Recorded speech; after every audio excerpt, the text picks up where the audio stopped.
ठीक है बच्चों, तो मैंने आज तुम्हें यहां तक ये बताया था, और अब मैं तुमको वो चीज पढ़ाने जा रहा हूं जिसकी सबसे ज्यादा आवश्यकता पड़ती है बच्चों। वो है हार्मोन रिसेप्टर कॉम्प्लेक्स, एचआरसी। मैंने अपने अभी थोड़ी देर पहले आपको ये बताने की कोशिश की थी कि जो एचआरसी है बेटा बच्चों, ये देखो मैं दिखा रहा हूं तुम लोगों को। जस्सी,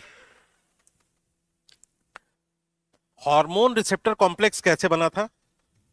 हार्मोन रिसेप्टर कॉम्प्लेक्स ऐसे बना था कि ये हो गई थी हमारी सेल वॉल। ठीक, सेल वॉल थी, और सेल वॉल के अंदर ये सेल मेम्ब्रेन है। सेल मेम्ब्रेन के अंदर क्या देखने को मिल रहा है आपको? एक न्यूक्लियर मेम्ब्रेन। सही है।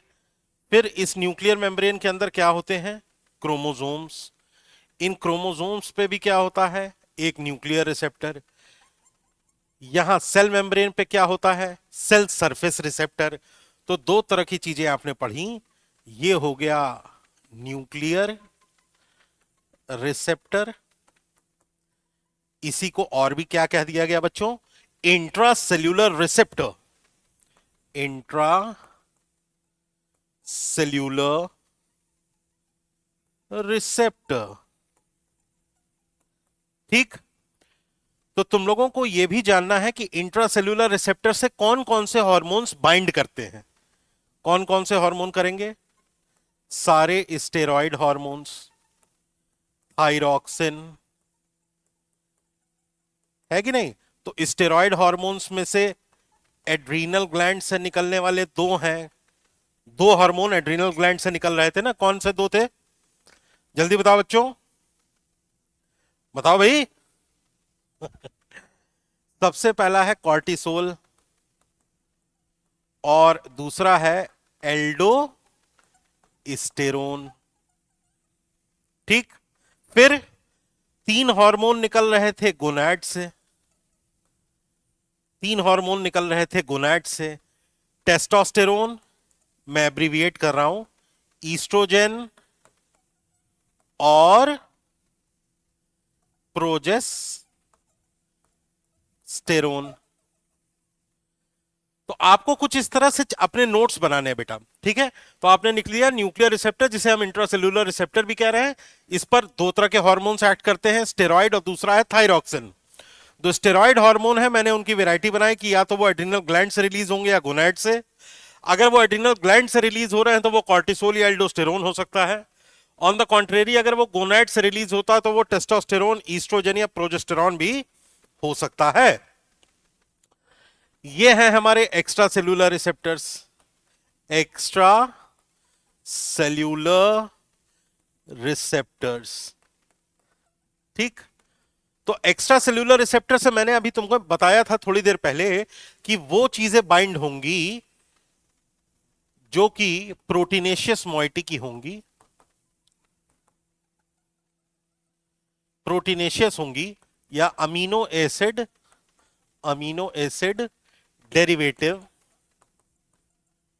मैंने एक वर्ड यूज और किया था, पोलर।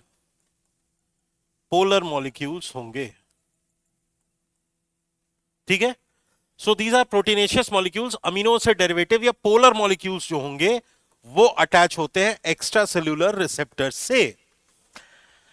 अच्छा, अब एक सिंपल सी एनालॉजी है। मान लो कि एक क्लास है, ठीक है, इस क्लास में कुछ बच्चे हैं जिनको अंदर एंट्री मिल जाती है, उनको अंदर एंट्री मिल जाती है, और वो आकर के इंट्रासेल्यूलर रिसेप्टर से डायरेक्ट बाइंड कर जाते हैं, और डीएनए के साथ इनकॉर्पोरेट होकर के वो एमआरएनए और फिर सब्सिक्वेंटली ट्रांसलेट करेंगे प्रोटीन को। तो सेंट्रल डोग्मा को हिट करते हैं ऐसे बच्चे डायरेक्टली। दूसरे बच्चे वो हैं जिनको क्लास में एंट्री मिली ही नहीं, तो वो कैसे बुला, अगर वो उनको किसी बच्चे को बुलाना है या किसी से कोई काम करवाना है तो वो क्या करेंगे? वो क्लास के बाहर से ही बोलेंगे कि किसी बच्चे से कहेंगे, भाई प्लीज उसको बुला दो, भाई प्लीज उसको बुला दो। तो जो बच्चा क्लास के बाहर खड़ा हुआ है वो पहला मैसेंजर है। मैसेंजर समझते हैं ना, संदेशवाहक। तो वो बच्चा पहला मैसेंजर है आपका। पहले मैसेंजर के बाद जो दूसरा मैसेंजर है उसने क्रिएट किया क्लास के अंदर। समझ में आई बात? जब ये एक्स्ट्रा सेल्यूलर रिसेप्टर से हार्मोन बाइंड करके हार्मोन रिसेप्टर कॉम्प्लेक्स बनाता है, तो ये कॉम्प्लेक्स इस सेल के अंदर प्रेजेंट कुछ मॉलिक्यूल्स से कहता है कि भाई सुनो ना प्लीज। तो ये मॉलिक्यूल्स जो होते हैं, इन मॉलिक्यूल्स को कहते हैं सेकेंड मैसेंजर। इन मॉलिक्यूल्स को क्या कहते हैं बच्चों? Second messenger.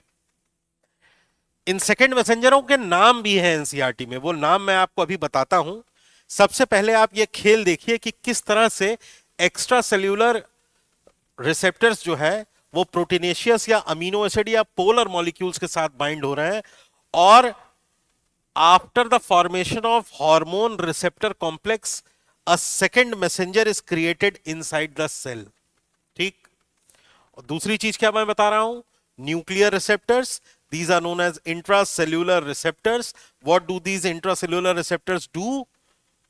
They bind to either steroid hormones or the thyroxine. इन दोनों से ये बाइंड करते हैं। आइए देखें आगे की प्रक्रिया क्या है, आगे क्या होता है। ईच रिसेप्टर, देख लीजिए, इसको पढ़ भी लीजिए। Each receptor is a specific to one hormone only. बहुत इंपॉर्टेंट पॉइंट है, तुरंत इसको जो है लाल रंग से लिखते हैं। Each receptor is specific to one hormone only. Specific to one hormone only. ये फिर again it is a very important point, please इस पर ध्यान दीजिए, प्लीज प्लीज प्लीज बच्चों। देखिए, रिसेप्टर की हार्मोन स्पेसिफिसिटी होती है, and hence receptors are specific to hormones. बहुत इंपॉर्टेंट है स्टेटमेंट टाइप सवालों के लिए, ये स्टेटमेंट टाइप सवाल बनेगा आपके लिए। Hormone receptor complex formation leads to certain biochemical changes in the target tissues. Target tissue में कुछ बायोकेमिकल चेंजेस, जैसे फॉर्मेशन ऑफ सेकेंड मैसेंजर। ठीक है। या अगर वो न्यूक्लियर रिसेप्टर से बाइंड करता है तो वो एमआरएनए बनवाएगा डीएनए से, और उससे ट्रांसलेटेड प्रोटीन बनवाएगा। देख लो बच्चों, इस चीज को गौर करो। ठीक है। तो दो तरह के बायोकेमिकल चेंजेस हैं, और दोनों मैंने आपको यहां बना दिए हैं। एक्स्ट्रा सेल्यूलर रिसेप्टर के साथ जब हार्मोन जुड़ेगा और हार्मोन रिसेप्टर कॉम्प्लेक्स बनाएगा, तो what would be the biochemical change? Formation of second messenger. On the contrary, जब वो आपके इंट्रा न्यूक्लियर रिसेप्टर्स के साथ बाइंड करके हार्मोन रिसेप्टर कॉम्प्लेक्स बनाएगा, तो इस डीएनए से वो बनवाएगा एमआरएनए, और इस एमआरएनए से ट्रांसलेट कराएगा प्रोटीन को। ठीक है बेटा, आइए शुरू करते हैं। नेक्स्ट, ये आपका एनसीईआरटी का एक डायग्राम है, और इस डायग्राम में वो सब कुछ लिखा हुआ है जो मैंने अब तक आपको बताने की कोशिश की है बच्चों। क्या कुछ लिखा हुआ है? प्रोटीन यानी वाटर सॉल्यूबल हार्मोन्स, यानी पोलर मॉलिक्यूल्स, पोलर मॉलिक्यूल्स। ठीक है। ये क्या कर रहे हैं? हार्मोन सच एज एफएसएच का नाम ले रहे हैं। एफएसएच है, एलएच है, ऑक्सीटोसिन है, वेसोप्रेसिन है, एमएसएच है। ये जितने भी हार्मोन्स होंगे जो proteinaceous amino acid derivative short या लॉन्ग पॉलीपेप्टाइड हार्मोन्स होंगे, they will all fall under the category of protein या वाटर सोल्यूबल हार्मोन्स।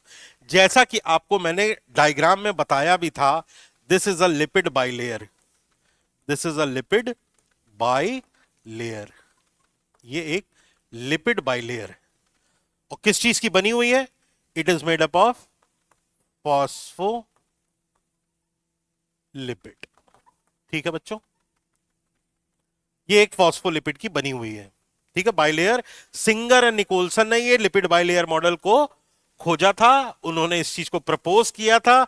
मोर और less it is the most acceptable model of the plasma membrane. Lecithin होती है इस plasma membrane में phospholipid के रूप में, पैराइथेनॉल अमीन होती है इसमें। There are various phospholipids which are present over here, ethanolamine वगैरह है। तो उनके बारे में ना जानते हुए सिर्फ हम ये आपको बताने की कोशिश कर रहे हैं और करते रहेंगे कि हमारी जो प्लाज्मा मेम्ब्रेन है, क्योंकि क्योंकि वो क्या हो जा रही है, नॉन पोलर, तो इसमें से पोलर सॉल्वेंट्स अंदर नहीं जा सकते। तो देखें क्या हो रहा है, ये एक एक्स्ट्रा सेल्यूलर रिसेप्टर है। This receptor is an extra cellular receptor. Why? Because it is present on the surface of the cell. इस चीज को मैं शायद 7 बार बता चुका हूं, लेकिन अगर आपका ध्यान नहीं है तो आप फिर नहीं समझ पाएंगे। तो this is an extra cellular receptor which is present on the surface of the cell. उससे ये हार्मोन आके जुड़ा। It will promote certain biochemical changes. Extra cellular receptor के एचआरसी, हार्मोन रिसेप्टर कॉम्प्लेक्स के फॉर्मेशन के बाद रेस्पॉन्स 1 क्या हुआ है बच्चों, generation of a second messenger. यानी बाहर वाला लड़का क्लास में बैठे किसी लड़के को आवाज देके बुला रहा है।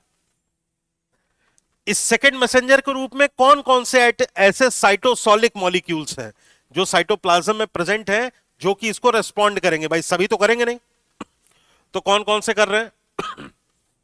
साइक्लिक एएमपी पहला,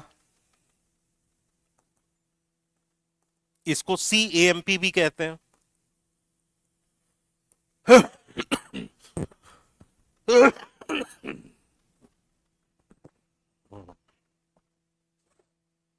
साइक्लिक एमपी हो गया पहला। दूसरा दिया हुआ है कैल्शियम, और भी होता है इनोसिटॉल ट्राइफॉस्फेट, डाईएसिल ग्लिसरॉल।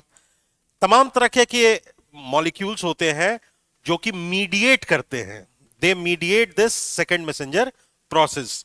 तो आप चाहें तो इनको इनोसिटॉल ट्राइफॉस्फेट और डाईएसिल ग्लिसरॉल के पाथवे को याद रख सकते हैं। अदरवाइज अगर आप साइक्लिक एमपी और कैल्शियम को भी याद रखते हैं तो this would suffice for you people. तो रेस्पॉन्स 1 हो गया, जनरेशन ऑफ सेकेंड मैसेंजर या साइक्लिक एएमपी या कैल्शियम की मदद से सेकेंड मैसेंजर का डेवलपमेंट हुआ। This will lead to a biochemical response, यानी and this biochemical response is reflected as physiological response, that is ovarian growth. आप ये देखेंगे ये ओवेरियन सेल मेम्ब्रेन है, सेल मेम्ब्रेन सबकी सेम होती है। तो सेल मेम्ब्रेन को क्रॉस न करते हुए एक सेकेंड मैसेंजर के माध्यम से एक फिजियोलॉजिकल चेंज अटेन हो गया। So the attainment of the physiological change through the biochemical mediators is attend through this particular pathway. आइए, जो नेक्स्ट पाथवे है जिसकी मैंने हमेशा से बात की है वो है इंटर न्यूक्लियर रिसेप्टर्स पर। ये देखिए, आप एकदम न्यूक्लियस के अंदर ही चले जाइए। ये यूट्राइन सेल मेम्ब्रेन है। आपको पता है कि यूट्रस की सेल मेम्ब्रेन जो होती है, ठीक है, उस यूटेराइन मेम्ब्रेन के अंदर ये हार्मोन है ईस्ट्रोजन। आइए भाई देखते हैं इस ईस्ट्रोजन हार्मोन का क्या कमाल है भाई। हार्मोन सच एज ईस्ट्रोजन, सबसे पहली बात आप ये याद रखेंगे कि ये एक स्टेरॉइड हार्मोन है। तो जब ये एक स्टेरॉइड हार्मोन है तो this is capable of crossing the plasma membrane owing to its non polar nature. ठीक है, रिसेप्टर हार्मोन कॉम्प्लेक्स बन गया है साहब। ये यहीं पे नहीं रुकता, ये तीर अंदर चला गया, इस न्यूक्लियस के अंदर आ गया। और आपको पता है कि ये रिसेप्टर हार्मोन कॉम्प्लेक्स बनेगा at the level of DNA. उस डीएनए ने क्या किया है, physiological responses such as tissue growth and differentiation. आप यहां देखेंगे तो प्रोटीन का बनना दिखाया जाएगा। सेंट्रल डोग्मा के थ्रू डीएनए से एमआरएनए और एमआरएनए से फलस्वरूप प्रोटीन जो है वो बनने लगता है। सो प्रोटीन का बनना is a physiological change. These are all biochemical mediations. तो आपका ये फैक्ट स्टेब्लिश हो गया नाउ कि जो स्टेरॉइड हार्मोन्स है they are cross, they can cross and they will cross this cell membrane and will go directly into the nucleus, bind with the intranuclear receptors over there and getting a physiological response. तो इसमें thyroxine भी आ जाएगा। जो बच्चे बाद में join किए उनके लिए थायरॉक्सिन जो होता है ये भी इसी तरह से एक्ट करता है। एक एक्सेप्शन है, हालांकि ये भी एक प्रोटीनेशियस मॉइटी का हार्मोन है। ठीक है, so action of lipid soluble hormone is slower but long lasting than that of the water soluble hormones. ये जो चीज यहां लिखी हुई है आप इसको बिल्कुल भी हल्के में मत लीजिएगा। ठीक है, so the action of lipid soluble hormone is slower but long lasting. इस चीज को याद रखिएगा, ये फिर आपसे स्टेटमेंट टाइप सवालों में पूछा जा सकता है।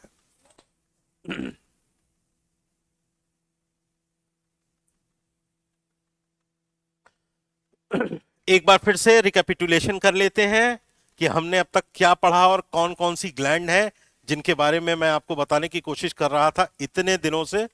आइए लेजर पॉइंटर से पढ़ते हैं। सबसे पहले ये हाइपोथैलेमस जैसी, फिर पिट्यूटरी है और पीनियल।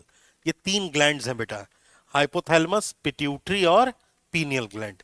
ये तीनों का फंक्शन एनसीईआरटी में मेंशन्ड है। एक एक करके मैं तुम लोगों को इसको पढ़ाऊंगा, किस तरह से डायग्रामेटिक रिप्रेजेंटेशन से आप पीनियल ग्लैंड के सारे फंक्शंस को रट सकते हैं, उस रटने की विधि को भी बताऊंगा। रोट लर्निंग की का भी तरीका होता है। इसी तरह से हाइपोथैलेमस के अपने फंक्शंस हैं। थर्मोस्टैट है, थर्स्ट रेगुलेटर है, उसमो रेगुलेटर्स जो होते हैं वो यहाँ हाइपोथैलेमस में प्रेजेंट होते हैं। पिट्यूटरी के बारे में तो क्या ही कहना है, पिट्यूटरी के एडिनो और न्यूरो हाइपोफाइशियल पार्ट से अलग अलग तरीके के हार्मोन्स का सिक्रीशन होता है। इसके अलावा थायराइड और पैराथायराइड ग्लैंड है, तो इसके बारे में आपको पता होना चाहिए कि थायरोकैल्सिनोटोनिन और थायरोक्सिन ये दो हार्मोन्स थायराइड से निकलते हैं, और पैराथायराइड ग्लैंड से पैराथ्रोमोन हार्मोन पीटीएच निकलता है। इसके अलावा एक थाइमोसिन निकालने वाला ये थाइमस ग्लैंड है जस्सी। ये thymus gland which regresses after age, धीमे धीमे करके रिग्रेस कर जाती है। This is thymus which is secreting thymosin hormone.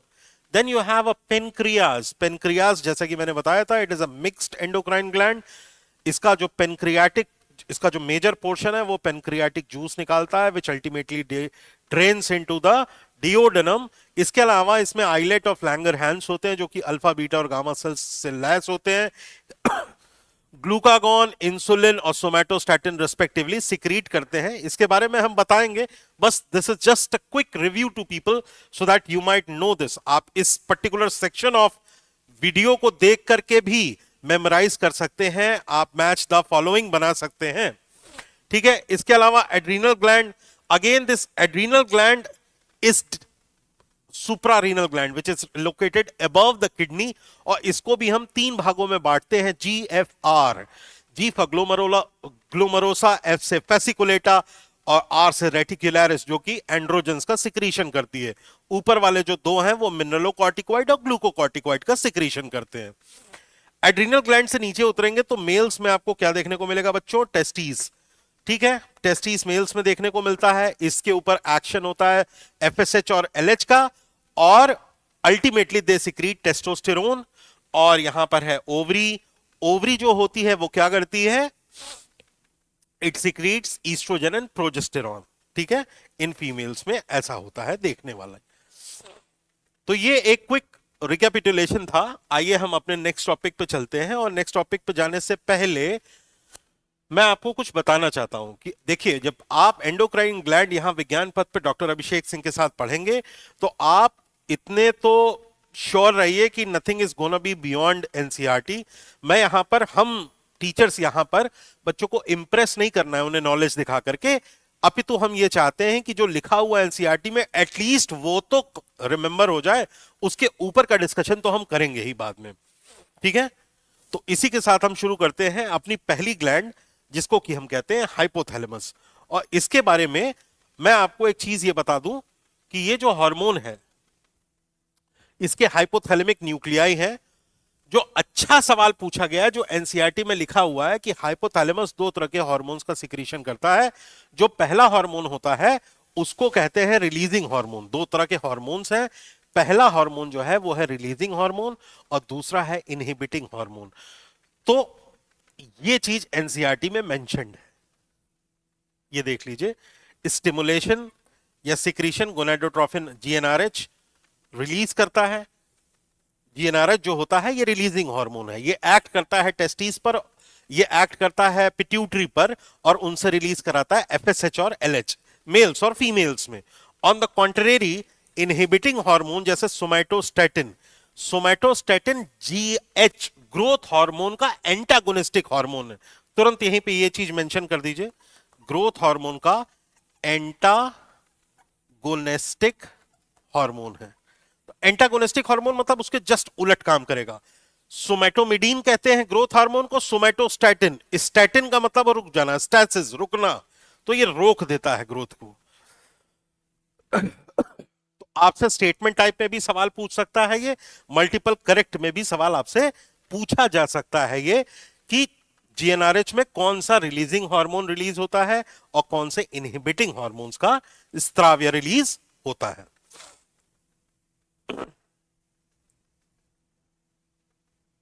अब देखिए, ये वो सारे हार्मोन्स हैं जो कि एंटीरियर पिट्यूटरी से निकल रहे हैं, सॉरी हाइपोथैलेमस से निकल रहे हैं, और कहां कहां पे इनके टारगेट ऑर्गन्स हैं इनको भी आपको याद रखना है। आइए देखें, growth hormone releasing factor stimulates the secretion and growth of hormone, stimulates the secretion and growth of hormone, growth hormone.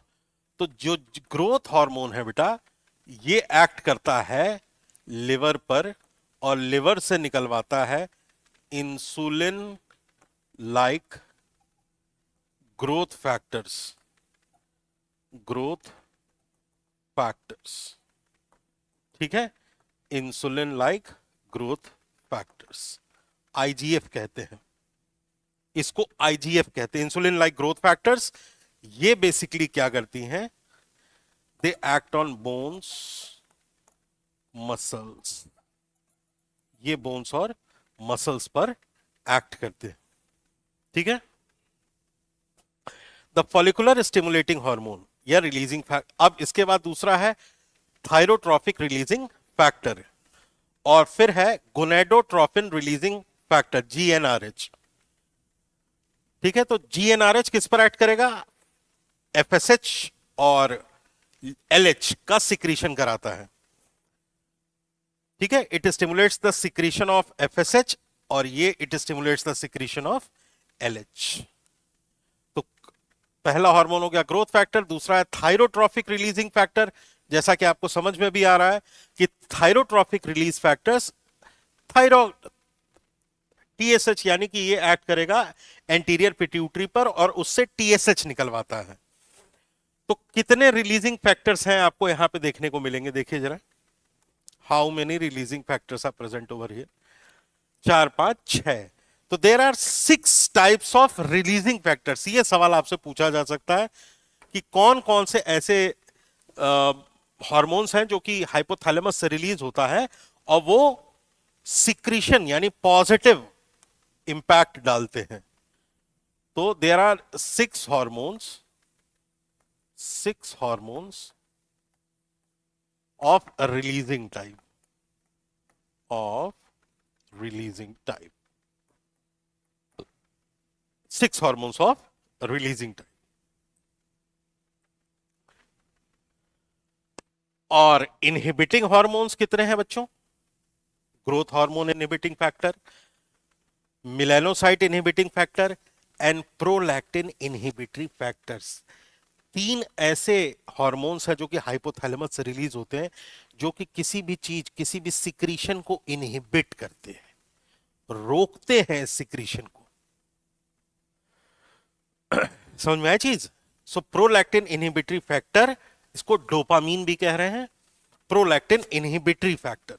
देख रहे हैं आप, ये लैक्टेशनल एमेनोरिया को खत्म करता है, ये इतना इंपॉर्टेंट है। तो आपको ये बस याद रहना चाहिए कि देयर आर 6 सिक्रीशन या secretory hormones which are released from the hypothalamus, and there are 3 inhibitory hormones which are released from the hypothalamus. तो इसी के साथ आगे हाइपोथैलेमस की डिटेल्ड स्टडी करते हैं, और आपको आगे आने वाले समय में मैं धीमे धीमे करके एंडोक्राइन सिस्टम की एक एक लाइन एनसीईआरटी से क्लियर करवा दूंगा। जय हिंद बच्चों।